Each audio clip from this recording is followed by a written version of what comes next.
პირველი პრობლემა რაც არის, რაც ყველას ოჯახში გვიკაკუნებს ფანჯარაზე არის სუნი, რომელიც ნაგავსაყრელის ზედაპირიდან გამოდის და წვიმა თოვლი, ესეთი ამინდები როცა არის ხოლმე, რატომღაც მაშინ უფრო მოდის სუნი. ზაფხულში კიდევ, როდესაც აორთქლება უფრო დიდი რაოდენობით ხდება ტემპერატურის გამო, ამ დროს არის ხოლმე გაუსაძლის, იმიტომ რომ ჩვენ ფანჯრებს ვაღებთ, ვანიავებთ სახლს, გვინდა ჰაერზე ყოფნა და არის შეუძლებელი, იმიტომ რომ მაგ დროს არის ხოლმე კიდევ ძალიან განსაკუთრებით მძაფრი სუნი აორთქლების გამო და ვერსად ვერ წახვალ უბრალოდ. სუნი არის ფაქტობრივად გაზის სუნი და ეს სუნი რასაც არ ვიცი, როგორ ცნობთ, როდესაც ნაგვის მანქანას ჩაუვლით, ფაქტობრივად ეს სუნი რო იდგეს მთლიან დასახლებაში, ესეთი სუნი არის და არ ვიცი, ამას რო ისუნთქავს ადამიანი, კარგი რა უნდა მოხდეს. ლილოს ნაგავსაყრელის ირგვლივ მდებარე სოფლების მცხოვრებთათვის სუფთა ჰაერის სუნთქვა ფუფუნებაა. საცხოვრებელი სახლებიდან 1 კილომეტრში მდებარე ნარჩენების პოლიგონი წლებია ადგილობრივების ჯანმრთელობას საფრთხეს უქმნის.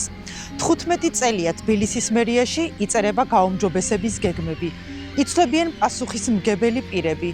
პრობლემები კი იგივე რჩება. ამ გადაცემაში მოგიყვებით, როგორ გადაიქცა თბილისთან ახლოს ერთდროს სუფთა ჰაერით გამორჩეული ზონები სახიფათო საცხოვრებელ ადგილად. როგორ დაიხარჯა დედაქალაქის ბიუჯეტიდან მილიონობით ლარი პრობლემების მოსაგვარებლად. თუმცა ეკოლოგიური ზიანი დღითიდღე იზრდება. ძალიან არის მომატებული მოსახლეობაში სხვადასხვა დაავადებები. და სიხშირე არის ძალიან გაზრდილი. მაგალითად, ბავშვებში სასუნთქი გზების დაავადებები, ალერგიები, ყოველ მეორეს მაინც აქვს ცრუკრუპი. ძალიან არის გაზრდილი ამის მაჩვენებელი. ასევე რეპროდუქციულ ასაკში მყოფი ქალების ჯანმრთელობაზეც მოქმედებს და თუნდაც მუცლის მოშლაზეც. ბავშვების ჯანმრთელობაზე ალერგიები, კანის დაავადებები, გულსისხლძარღვთა დაავადებები. ნაგავსაყრელის მიმდებარეთა ისე ძოვენ ცხოველები იკვებებიან როგორც ცხვარი, ისე ძროხები. ქრისტინე გაბისონია სოფელ დიდი ლილოს მაცხოვრებელია. იგი 3 შვილის დედაა და გვიყვება, რომ ნაგავსაყრელმა მისი 3-ვე შვილის ჯანმრთელობა დააზიანა. ბავშვებს ხშირად ემართებათ ხოლმე თაუბრუსხვევა, ყელისესი ჩაწვა, გულისრევის შეგრძნება, ესეთ სიმპტომებს იწვევს ხოლმე ბავშვებში და ყოფილა ხოლმე 5 თვის შეგრძნება. მე პირადად მქონია ჩემ შვილზე მსგავსი შემთხვევა, როდესაც იხჩობოდა ბავშვი და გამოვიძახე სასწრაფო ალერგიული რეაქცია მისცა ამ სუნზე და სასწრაფო რომ გამოვიძახე და ვუთხარი რაც დაემართა, ხო სუნის ბრალი იყო და შეგიძლიათ მეთქი რომ დამიწეროთ და არა ვერ დაგიწერდა ამას. ვეღარ გაიგოთ საწაიღოთ ეს ნაგავი. ჯანმრთელობის პრობლემები აქვს ვანო ჯანიაშვილის 6 წლის შვილსაც. ნაგავსაყრელიდან წამოსული ტოქსიკური აირებით გარემოს დაბინძურების გამო ბავშვს ხშირად სჭირდება საავადმყოფოში გადაყვანა. რამდენი გაცივდება საავადმყოფოში მიყვავს, იმიტომ რომ სუნთქვა უჭირს. პირად საუბრებში ხა ექიმები ამბობენ, რომ დაბინძურებული გარემოს და ჰაერის ბრალია, იმიტომ რომ აგერ არის ნაგავსაყრელი 1 კილომეტრში და ბაღში რომ მიმყავს ბავშვი, სანამ ბაღში შევა კურტკას იფარებს ხოლმე ცხვირს და ისეთი სუნია საბავშვო ბაღში ზემოთ სოფელში. და იქ რომ მორჩება, მე ახლა აქ არის სუნი, აქ რომ მორჩება, მე ახლა ქვემოთ და ეს მონაცვლეობს. ნაგავსაყრელიდან გავრცელებული სუნი და ტოქსიკური აირები აწუხებს არა მარტო დიდ ლილოს, ის აღწევს აეროპორტის დასახლებამდე და სხვა ახლოს მდებარე სოფლებამდეც. წინუბანი, ნასაგური, სამგორი, ბროწეულა, მარტყოფი. დედაქალაქის მერი აქ აკეთებს ქალაქში იმებს, რა ქვია, სკვერებს. აქაც კი არის სკვერები, მაგრამ სკვერში უნდა დაждდე და აყროლებული სუნი ისუნთქო, სად გაგონილეს რაღაცა. სავარჯიშოები დააყენეს ორ ადგილზე და აყროლებულ სულში უნდა ივარჯიშო დილით. ნაგავსაყრელთან ახლოს სოფლებში პრობლემები 15 წლის წინ მისი აშენების შემდეგ დაიწყო. თბილისის ნარჩენების პოლიგონი 2010 წელს გარდაბნის მუნიციპალიტეტში მოეწყო. დღეს მისი ფართობი 95 ჰექტარია. და სულ რაღაც 1 კილომეტრით არის დაშორებული სოფლების სამგორისა და დიდი ლილოს დასახლებიდან. ხოლო 4 კილომეტრით სოფელ ნორიოდან. სტუდია მონიტორი ჯერ კიდევ 2014 წელს აშუქებდა, რომ ნაგავსაყრელი ადგილობრივების კუთვნილ ხორბლის ყანაზე საკუთრების უფლების ხელყოფით აშენდა. აქ მოყავდა ჩვენ ხორბალი და შესაბამისად ვინაწილებდით ეს 17 ოჯახი. წაგვართვეს, აი როგორც აიღო და რაღაც წაართო ჯიბიდან ამაწერია მოგვაცალეს. ამასთანავე დარღვეული იყო პოლიგონის ექსპლუატაციის სტანდარტები. თავდაპირველად ნაგავსაყრელის მოსაწყობად ნორიოს დასახლება შეირჩა და გარემოზე ზემოქმედების შეფასებაც ამ ადგილისთვის მომზადდა. დიდი ლილოს მიმდებარედ კი ნაგავსაყრელი ისე მოეწყო, რომ ეს კონკრეტული ადგილი არ იქნა შესწავლილი. ლილოს ნარჩენების პოლიგონს გარემოზე ზემოქმედების შეფასების დოკუმენტი დღემდე არ აქვს. ამასთანავე პოლიგონზე არ მოეწყო გაზშემკრების სისტემა, რომელიც ნარჩენების ლპობის შედეგად წარმოქმნილ ტოქსიკურ აირებს სისტემაში მოაქცევდა და მას გააუვნებელყოფდა. სწორედ ამის გამო წარმოიქმნება სუნი, რომელიც ადამიანების ჯანმრთელობას საფრთხეს უკვე 15 წელია უქმნის. 5 დღის წინ შეტევა მქონდა, მომცა ალერგიული შეტევა ამ სუნზე, ისე რომ სასწრაფოც მყავდა გამოძახებული. ეს იყო ალერგია სუნზე, აი იმაზე, რაცაც ნაღლის გაღიზიანებას იწვევს, რას იწვევს, რა შხამები არის, ვინ იცის. ერთხელ მოვიწამლე. და კიდე მაგის გაზის და რა ვიცი, ბევრი რამის გამო ხშირად დადიან სასწრაფოები. ფანჯარა ამოწეული რომ თქონდეს, მაინც შემოდის. ჩვენ ბიჭები დიდი ვარჯიშობთ ხოლმე და მე ნაგვისუნი რომ მოდის აღარ ვარჯიშობთ ხოლმე და სახლებში მიდივარ. ეს ნაგავსაყრელი მოაშორა ნაკედან. გარემოს დაცვითი ორგანიზაციის ხელმძღვანელი ნინო ჩხობაძე ამბობს, რომ აირები, რომელიც ნაგავსაყრელზე გამოიყოფა, მომწამვლელია და მისი ჰაერში გაფრქვევა არ შეიძლება. ეს ჩვეულებრივი შხამია. ამიტომ არის რომ მოსახლეობა საკმაოდ ჩივის როგულის რევები, ღებინებები აქ ახალგაზრდებს, ბავშვებს ფანჯარას ვერ აღებენ, იმიტომ რომ ეს ყველაფერი მეთანია, მოწამვლა ის ელემენტარულად თქვენეს. ტოქსიკური აირია ცხადია. ალერგიულ რეაქციებს იწვევს, ძალიან მძიმე შემთხვევები გვაქვს. ლილოს ნაგავსაყრელმა, რომ ადამიანების ცხოვრება დრამატულად შეცვალა, წლებია იცის დედაქალაქის მთავრობამ და თბილსერვის ჯგუფმა, რომელიც ამ ნაგავსაყრელს მართავს. წლების განმავლობაში თბილისის ბიუჯეტიდან მილიონობით ლარი დაიხარჯა გაზშემკრების სისტემის მონტაჟისა და აქ გამოყოფილი ტოქსიკური აირების უტილიზაციისათვის. წლებია დაპირების მიუხედავად დედაქალაქის მთავრობამ მოქალაქეების პრობლემები ვერ მოაგვარა. ეხლა ჩვენ რამოდენიმე ინვესტორის წინადადებები გვაქვს, რომლებიც განიხილავენ გაზშემკრებების, თქვათ, გაკეთებას და ბიოგაზის მიწოდებას მოსახლეობისადმი. ანუ ეს პროექტი დამუშავების პროცესში ჩვენ გვყავს რა თქმა უნდა ტენდერშიც გამარჯვებული და უკვე ასე ვთქვათ დავიწყეთ ის სამუშაოები, რომელიც უკვე უნდა დასრულდეს 2017 წელს. ტენდერი, რომელზეც ლევან ჭღარკავა საუბრობს, თბილსერვის ჯგუფმა 2016 წელს გამოაცხადა. გამარჯვებულ კომპანია დაგისთან 7.770.000 ლარის ღირებულების ხელშეკრულება გაფორმდა. დაგის ნარჩენების პოლიგონზე პირველი უჯრედის გადახურვისა და მეორე უჯრედის მშენებლობის გარდა დაევალა ბიოგაზის შეგროვებისა და გადამუშავების სისტემის მოწყობაც. ასევე პოლიგონის ტერიტორიაზე არსებული ცხოველთა ლეშის ორმოს გაუქმება. ბირთვული და რადიოაქტიური ნარჩენებისა და სხვა სახიფათო ნარჩენების დროებითი შენახვის სათავსოების მოწყობა. სწორედ ამ პირობების შესრულება უზრუნველყოფდა სუნისა და მომწამლავი აირების გამოყოფის ახმობხვრას.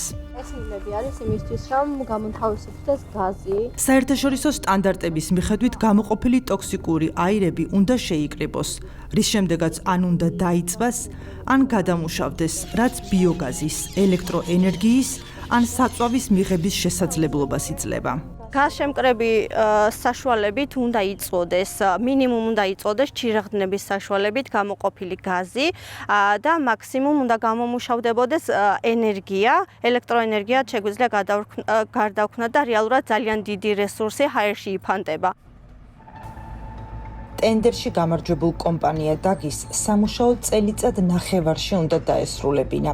თუმცა 2017 წელს ხელშეკრულებაში ცვლილება შევიდა და თანხა 777.000 ლარით გაიზარდა.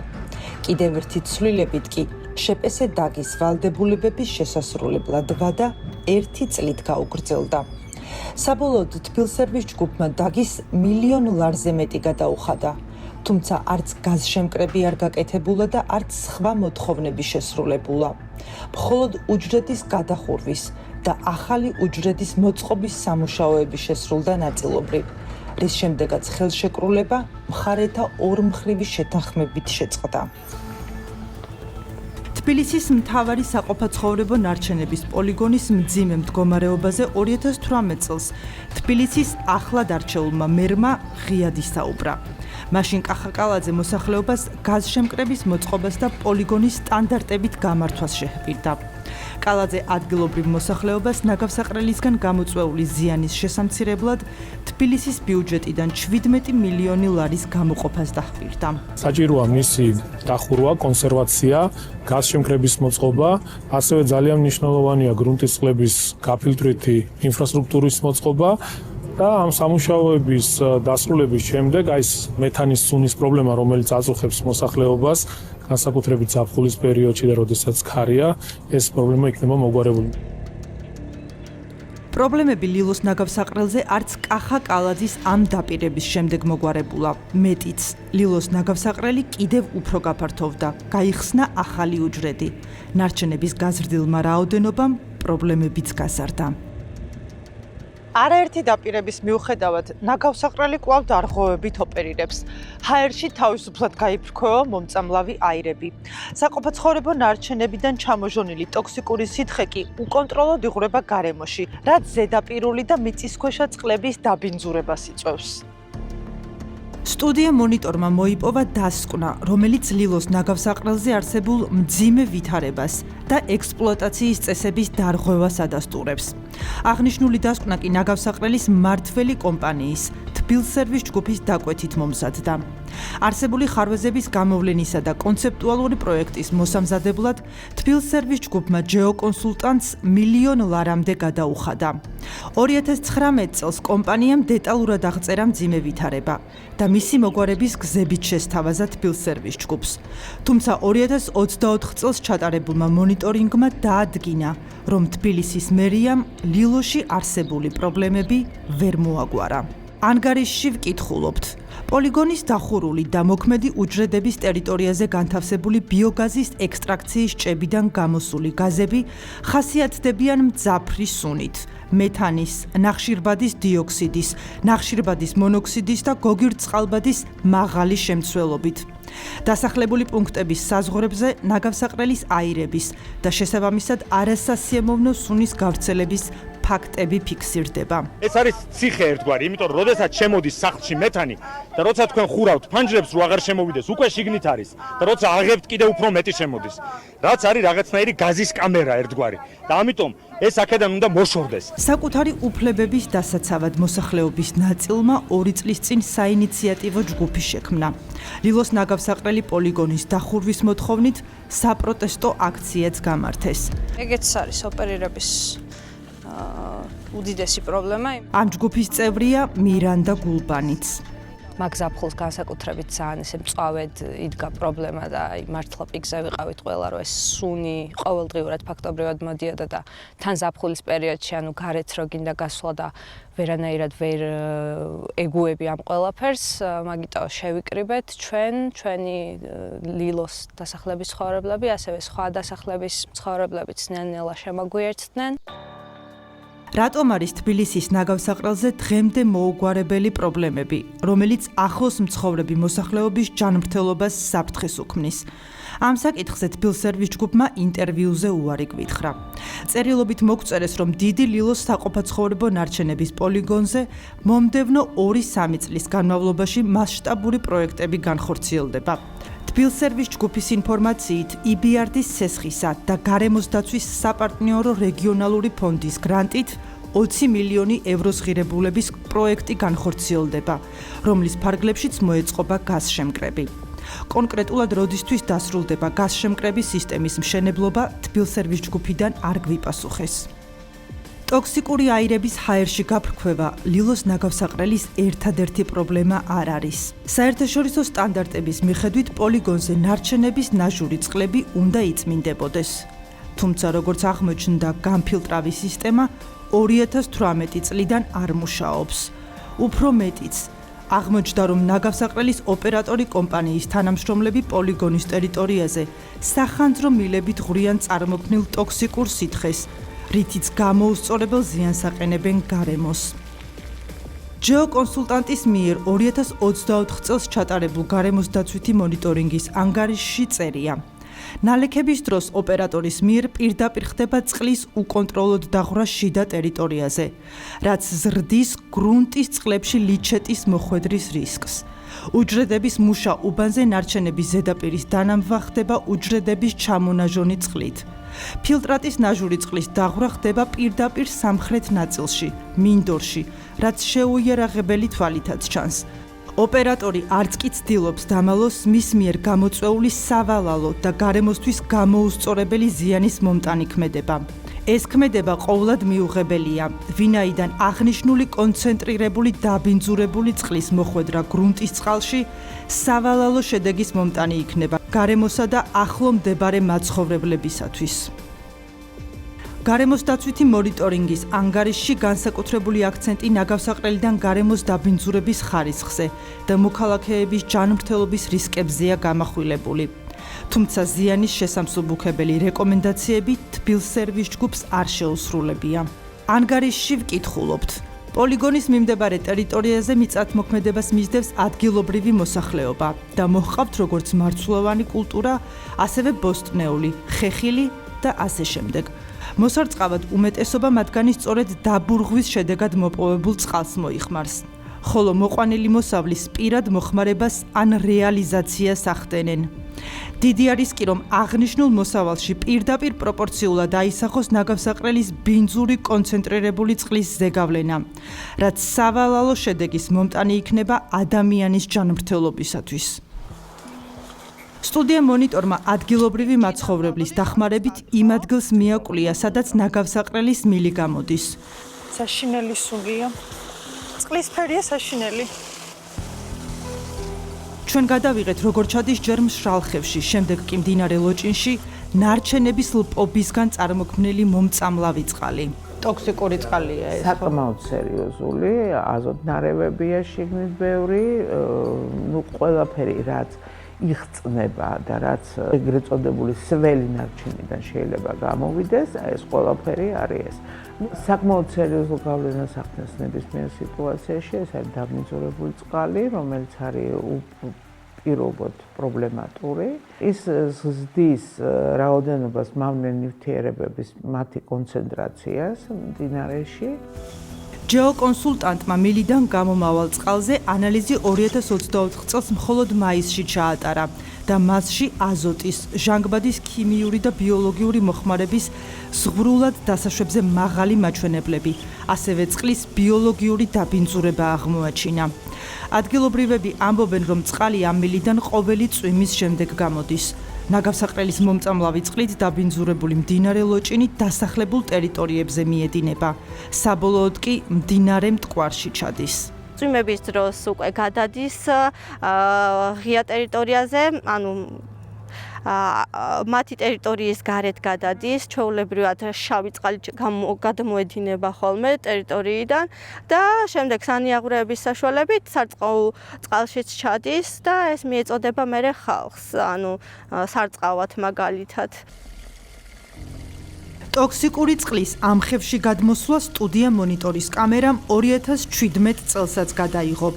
მაშინ ქვედა სოფლების, ბროწეულას და წინუბანის მაცხოვრებლები ამბობდნენ, რომ ამ წყლის გამო პირუტყვიც დაეღუპათ. რო გაუშვებენ.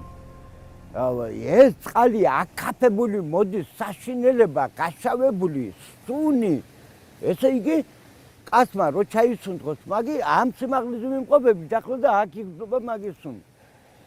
ერთი ძროხა მიყიდა სახელმწიფო მიყიდა და ის ძროხაც აგერ წყალი რუდალია შულო. მომიკვდა ძროხა. სუნი ქონდა თვითონ იმას ძროხას საშინელი. გამანადგურა ისედაც განადგურებული კაცი ვარ. თბილსერვის ჯგუფიდან მოგწერეს, რომ ევროპის რეკონსტრუქციისა და განვითარების ბანკის სასესხო შეთანხმების ფარგლებში პოლიგონზე ნაჟური წყლების გამწმენდი ნაგებობის მოწყობაც იგეგმება. საპროექტო და სამშენებლო ტენდერი გამოცხადებულია და შერჩევა შეფასების ეტაპზეა. პროექტის სავარაუდო ბიუჯეტი 6.255.000 ევროა. ლილოს საინიციატივო ჯგუფის მოთხოვნაა ნაგავსაყრელის დახურვა. ამის აუცილებლობაზე გარემოს დამცველი ნინო ჩხობაძე საუბრობს. თბილსერვის ჯგუფი ალტერნატიული ფართის მოძიებაზე მუშაობს. თუმცა ამასთანავე ირკვევა, რომ პოლიგონზე ნარჩენების სორტირებისა და გადამუშავების საწარმოს მოწყობასაც აპირებს. ადგილობრივებისთვის გაუგებარია, თუ კი ლილოს ნაგავსაყრელი უნდა გადავიდეს, მაშინ აქ სორტირების საწარმო რატომ უნდა მოეწყოს. ბოლოს, როდესაც თბილისის მერთან ვიყავით შეხვედრაზე, ის დაგვპირდა, რომ ჩვენ გამოვთქვით ჩვენი ესეთი პროტესტი, რომ არ გვინდა არანაირი განვითარება და არანაირი არც საწარმოს სორტირების ხაზის მოწყობა. დაპირებებს მოსახლეობა 15 წელია ისმენს დედაქალაქის მთავრობისა და თბილსერვის ჯგუფის ხელმძღვანელებისგან. შედეგი კი იგივე რჩება.